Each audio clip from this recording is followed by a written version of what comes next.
Hello, I'm Dana Johnson. Juvenile curfew. Is it protecting teens or violating constitutional rights?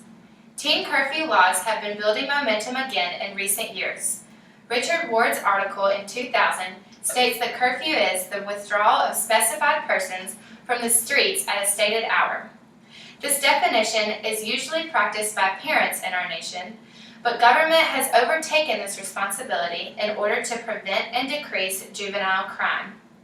In the next few minutes, I would like to address the ineffectiveness of juvenile curfew, a solution to teen curfews, and potential alternatives to the current system. Since the 1970s, teen curfews have become a popular way to maintain social order and decrease juvenile crime rates. The rapid increase in juvenile crime and gang activity that took place in the late 1980s to early 1990s caused teen curfew to regain its popularity. States began to implement youth curfew around 1995. Since that time, citizens have been majorly concerned with aspects of implementation and enforcement of teen curfews. There are always objections to new laws and policies, but there has been an overwhelming amount of evidence to actually support the concerns of those in opposition to the curfew. In light of this, why was government-issued curfew ever introduced? The growing crimes in America startled several communities, and this led to the implementation of juvenile curfew. However, there has been little to no change in the juvenile crime rate since this curfew has been established. In her article in 2001, Janet Ford explains that 20 counties in California implemented a teen curfew from 1980 to 1996. Out of these 20 counties, none of them experienced an actual decrease in juvenile crime. This fact alone should have the power to abolish teen curfew laws. However, there are additional major concerns to discuss. Ford's article also addressed that the prime hours during which juvenile offenses take place are from 2 p.m. to 6 p.m. and from 8 p.m. to 10 p.m. This means that juvenile curfews are not even affecting the hours in which teens need to be most monitored. A related concern to this is the theory of crime displacement. This theory suggests that if a period of time is restricted, the crime will not be stopped, but will only be attempted at a different time. Another concern deals with the lack of results and data that have been provided to show improvement in crime rate since the curfew has been issued. Janet Ford states, there are only 2 studies that have examined the link between curfews and changes in rates of juvenile arrests. It is imperative that there be more data provided for a law that is affecting so many American citizens.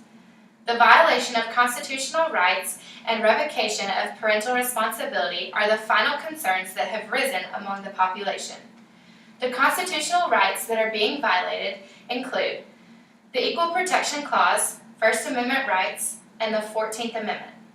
In a 2005 Current Events article, Alex Police, the executive director of the National Youth Rights Association, says town curfews violate teens' freedom of movement and expression. He states, I see it as age discrimination. To think in a free country you can be arrested for just walking down the street.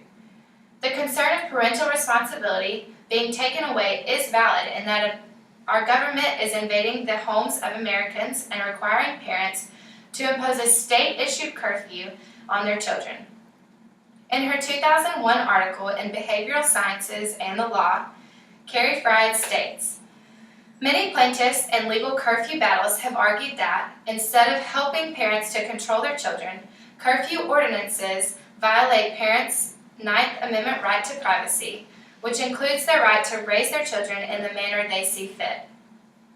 Now that we are aware of the problem, let's look at solving the issues with juvenile curfew policy. The initial solution for teen curfew laws is to simply do away with them. The struggle with juvenile crime is not relative to a curfew. It is in direct relation to character and community. Building a strong, united community around young people is the way to decrease the crime rate in America. The answer is not to pile on more rules for our youth to follow. A great option for creating a better community for kids is to promote activities and time spent in community centers. Government has the ability to turn its attention and financial efforts to establishing this kind of opportunity for young people, and it is a non-invasive way of promoting a safe environment. In direct opposition to strangling children's freedom, a community center gives more possibilities for success and relationships. Now that we have proposed a solution to the problem of juvenile curfew, let's talk about what this could potentially look like. A community center is a great way to provide a safe and fun place for kids to come and spend time with one another and positive adult role models. Building a community center would be an option in most communities, but there are always buildings available for remodeling or repurposing. The community center's operating hours would be from 2 p.m. to 11 p.m., covering the prime hours of juvenile crime statistics. The security for this center would be a policeman dressed in plain clothes. In this way, the children will have authorized security at a low level of intimidation. Transportation is the next detail.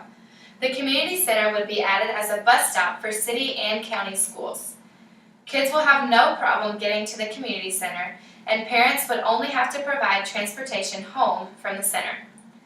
This solution would also help boost the economy by creating many jobs. Recreation supervisors, tutors, and counselors would all be needed in order to make the center successful and effective. Lastly, the opportunity of a service project would be available once every month. This service to the community would really communicate the importance of giving back and would also promote a sense of ownership of and pride in the community. We now know what the proposed solution could look like if executed. I would like to close by discussing immediate action that needs to take place in order to make this a reality. My contact information will be given to each of you at the end of my speech.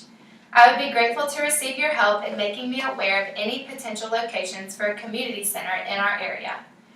This is the first step in providing a place to develop a deeper sense of community and stronger character in our youth. In turn, this will also decrease the juvenile crime rate in our neighborhoods. Thank you.